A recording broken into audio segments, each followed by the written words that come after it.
Hi, I'm Chrissy O'Malley, and this is Better Science Teaching. Today we're going to talk about what do you do in a basic science fair emergency. What do you do if your science fair is tomorrow or 2 days from now? If you discover this on a Saturday and maybe science fair is on Monday, what do you do when you don't have a lot of time to do a science fair project?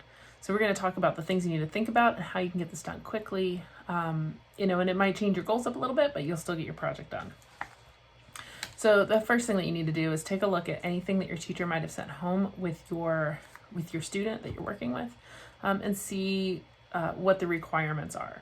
I'm going to go through some of the basics of what is involved in a science fair project. So even if those are really minimal instructions, you'll be able to get this done so that your kid will be able to meet the requirement of a science fair project. I work mostly with high school students, but I have my own children, and so I've gone through a science fair season with my daughter. So I have a little bit of experience with this, plus I've been to lots of science fairs, so I've seen a lot of projects at different levels. And many kids do a terrific job. And mostly what science fair is about is getting kids excited about doing science. They're not going to be making new discoveries in elementary school. They're not going to be curing cancer or solving energy problems. They're not going to be doing huge steps in science. And so don't worry about that. Firstly, just put that out of your mind. You don't have to solve some great big problem to do a good science fair project. It's a great idea if you have the opportunity. Think about what day it is. And the reason I say that is because locally for us, the best place to go to get a trifold board for your display. So if you look at your requirements from your child's teacher and you need a display board, make sure that that's something that you think about first. It can be a problem in two situations. One, on the weekend, if you need it Sunday night because the fair is on Monday, you want to make sure that you hit a store before the stores close. So it's worth thinking about. Around here, our school actually orders science fair boards, so we help our students purchase those. But the best places to go that aren't us ordering them for students or using, you could use Amazon. I don't think it's actually the best place to go. The best places to go if you want the best selection is going to be Hobby Lobby. If Hobby Lobby's closed because it's Sunday and the fair is tomorrow, then your second best place is probably going to be Target or Staples or an office supply store. That's going to be your next best place to go. If you get really in a pinch, you're looking at a situation we might have to make a board. That's going to cause you a lot of headache. It's worth the time to think first, okay, am I going to be able to get a board today, and where am I going to go? In a real pinch, you might even be able to post on Facebook and get one from somebody else, because lots of folks have boards, and with the adhesives that most students use, you can actually pull stuff off of the boards and reuse them. So that's an option too. Anyway, so if the board isn't a problem and you're going to be able to get that stuff, you can jump right into, all right, what do we need to do to accomplish this project today? You're going to need to think about a good project idea. I have a different video that talks about project ideas. I'll put that in the notes below. I'll also post some websites where you can get some good ideas about what to do with elementary students on projects. If you get really stuck, what you want to think about is things. Firstly, you have to make sure that you are choosing something that's manageable in a day, which means you're probably going to do physical science. You don't have time to grow anything. You don't have time to test animals. You don't have time for pre-approvals for anything that's at all dangerous if you are 7th grade and above. So you're going to be looking at doing something that's generally going to be engineering or physics based. I would recommend that you do something that's not an engineering design project, because that's going to take a lot of time. You're going to have to do prototyping, and then you're going to have to test your prototype, and then you're going to have to do another one. So stay away from that. Stay away from animals. Stay away from plants. Stay away from anything that's alive, and you're going to be in a lot better shape. You want to think about things in terms of questions like, what is the relationship between something that you can change and something that you can measure? That's going to be your baseline question for most projects. So, if you can, this time of year, things that are related to environmental sustainability and anything that you can measure quickly is a good idea. So some simple stuff would be, if you make, what's the relationship between things that I can dissolve in water and how fast they freeze? that's the kind of thing you could do. It kind of gets on that, like, is putting salt on the road the best idea? You can do things like where you're dropping an object, or you're rolling something down a ramp, or you're building a car, or, building a tower out of spaghetti. You can build all kinds of things and see how tall you can make them and how much weight they can hold. And so those are the kinds of things that are really easy projects that can be really engaging for kids to work on for a day. So first you're going to come up with your question. You're going to make sure that you can get supplies. Then what you're going to need to do is be able to set up your experiment. And that's really simple. If you set up your experiment as what is a relationship between variable A and variable B, you're going to make changes in the state of your first variable, 1 of something, 2 of something, 3 of something, or you're going to change the kind of thing, so like that thing I mentioned before about putting different kinds of things in water, salt water, sugar water, plain water by itself. What if you have water and you boil it first? Does that make a difference? So you're going to change different things, and you're going to measure something in response to it, and try to stay away from things like which one's better or worse. You want to actually measure something. How fast did it freeze? How tall was the tower? Once you have done that, you're going to collect your data and you're going to make a graph. For younger kids, I would say don't worry much about statistics. You can put things in order. Think about the things that you've seen come home with your student in terms of homework, because that's going to guide the kind of way that you can evaluate and talk about conclusions for your project. So some students will just say bigger or smaller. When the kids are a little bit older, they can talk about averages. They might use the word mean, which sounds more scientific. You're probably not going to have elementary students that are capable of talking about statistical significance and using standard error. That's something the earliest kids will be able to do that and actually know what they're talking about is going to be probably middle school. For high school kids, I really encourage them to do it if it's something that applies to their project. But you're doing a science fair project in a day with a younger student. Don't worry about that so much. What's important is that they make a graph out of it. So you collected your data in a table and you made a graph. You're in good shape.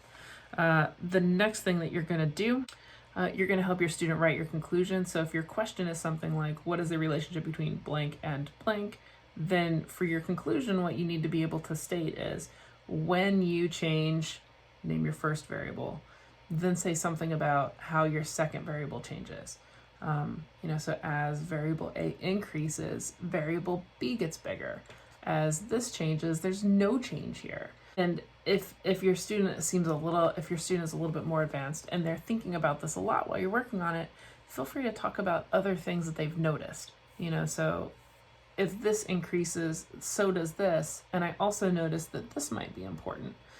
Because one thing that's really helpful with science fair projects is students can answer questions like, if you were doing this again, what would you do differently? Or what do you think the next step in your project would be? And so those are really good discussion points for students to have as they go on. You're gonna want to, after you've collected all that stuff, your student may or may not need to write a paper. I had my daughter write a paper. I don't think it was actually required for hers, but really I was just taking all that information that we had been talking about her project, and we put it together on a couple of pages and made a paper out of it. And what that process allowed us to do is figure out what was going to go on her display. And so for students, a lot of time with their displays, they aren't going to be very elaborate because there's not a ton of information to put up there. There's not a complex experiment. There's not a complex set of data. The conclusions are going to be pretty straightforward. So some things that are really good to put up on the board, if you have the opportunity to do it, is take pictures of your child while they're doing their project. So if you put pictures of them doing their research, doing their experiment up on their board, that's a good thing to do.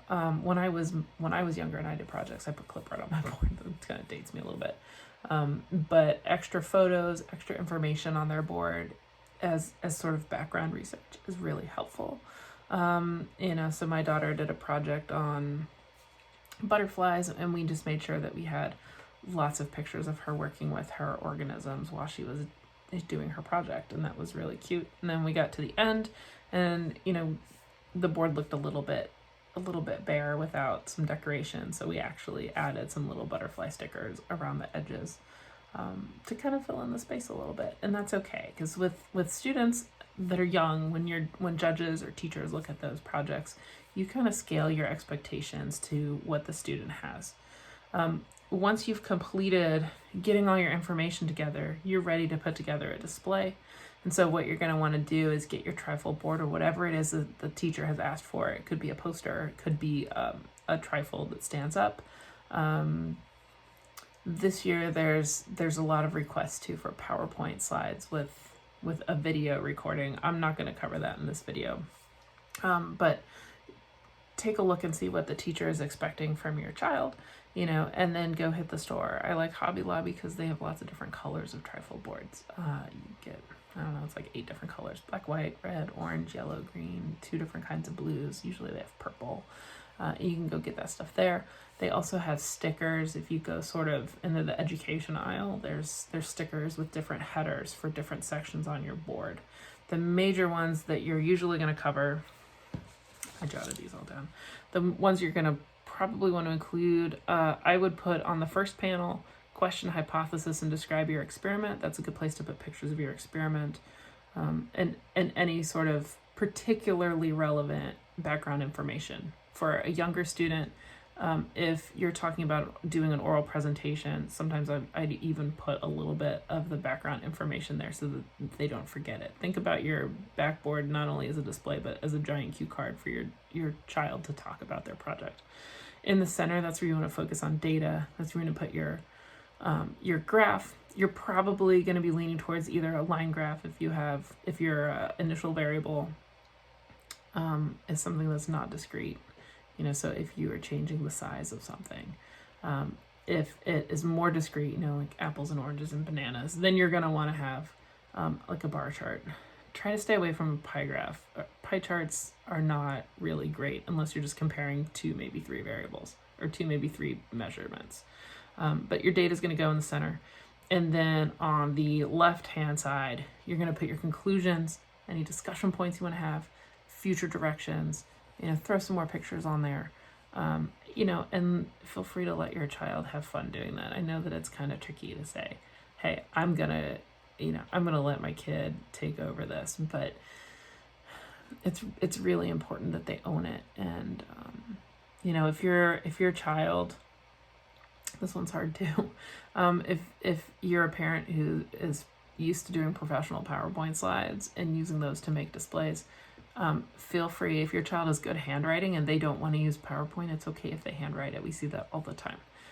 Or you can help them figure out how to do the typing for PowerPoint, but be prepared for that because it will take a long time.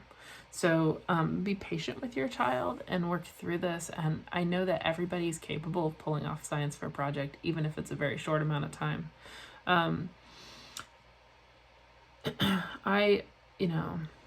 I would guess if you tried to stay focused and you came up with a good question, if you take a little bit of time to come up with a good question that is measurable and something that you can change and something that you have the equipment for in your home, you can probably pull off a science fair in a couple of hours. It's not something you're going to pull off in 45 minutes just because of some of the time that it takes to get the materials together and to actually do some stuff.